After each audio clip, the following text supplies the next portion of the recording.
Assalamualaikum warahmatullahi wabarakatuh. Perkenalkan, nama saya Vanovita, NPM 20411045. Di sini saya akan mempresentasikan yaitu tahapan awal beserta contoh pada CRM Implementation dengan dosen pengampu mata kuliah yaitu Bapak Agung Deni Wahyudi MKom. Baik, yang pertama yaitu Customer Relationship Management. Pengertian CRM adalah sebuah sistem manajemen dalam mengelola hubungan dengan pelanggan, CRM atau sering disebut dengan Customer Relationship Management, merupakan sistem yang dirancang untuk mengelola interaksi-interaksi yang terjadi terhadap pelanggan dan calon pelanggan. Bagi perusahaan, salah satu manfaat CRM yaitu membantu mengembangkan hubungan yang dapat bertahan lebih lama dengan para pelanggan.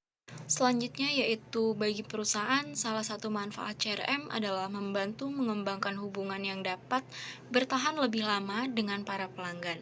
Hal ini dapat mendorong pertumbuhan bisnis dan meningkatkan loyalitas pelanggan. Adapun tujuan CRM yang pertama, untuk meningkatkan keuntungan bagi sebuah perusahaan melalui terjalinnya hubungan yang baik antara korporasi dengan pihak pelanggan terkait.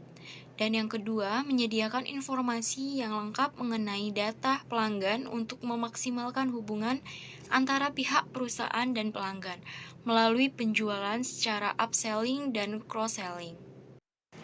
Dan yang ketiga yaitu menggunakan informasi yang telah terintegrasi sehingga menghasilkan sistem pelayanan yang memuaskan.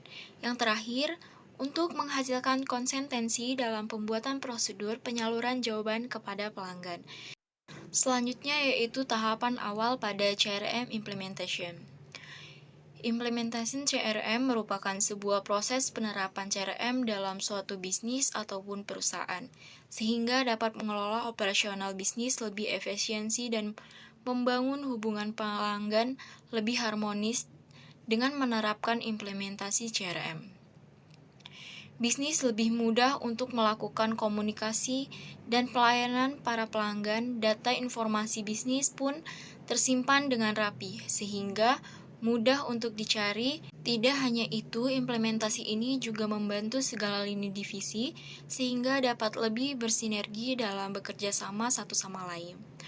Adapun dalam 5 fase kunci dalam sebuah titik keputusan dan kegiatan antara lain, yaitu yang pertama mengembangkan strategi CRM, yang kedua membangun pondasi proyek CRM, yang ketiga tentukan kebutuhan dan pilih mitra, dan yang keempat melaksanakan proyek, dan yang terakhir mengevaluasi kinerja. Selanjutnya yaitu contoh langkah-langkah CRM. Yang pertama yaitu mengidentifikasi.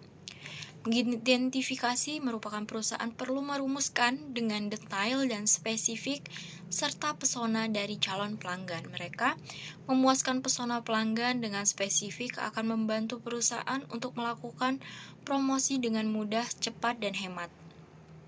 Misalnya, perusahaan penyedia layanan kartu kredit daripada berusaha mempromosikan produk mereka ke setiap orang, lebih baik menawarkan langsung ke pelanggan atau target. Pelanggan target tersebut mungkin memiliki kriteria tertentu seperti usia, jenis kelamin, hobi, dan penghasilan.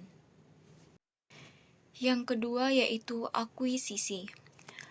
Pelanggan akuisisi adalah proses implementasi CRM untuk mengubah calon pelanggan menjadi pelanggan.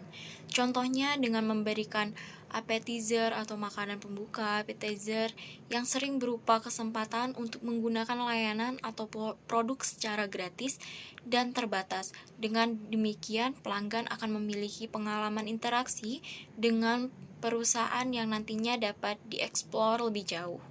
Selanjutnya yaitu retensi pelanggan. Pelanggan yang telah beberapa kali transaksi dengan perusahaan harus dijaga agar tetap setia. Proses ini disebut dengan retensi pelanggan. Retensi pelanggan merupakan upaya untuk mempertahankan pelanggan tersebut agar tetap berinteraksi dan bertransaksi dengan perusahaan. Contohnya seperti menggunakan strategi loyalty program untuk menjaga pelanggannya.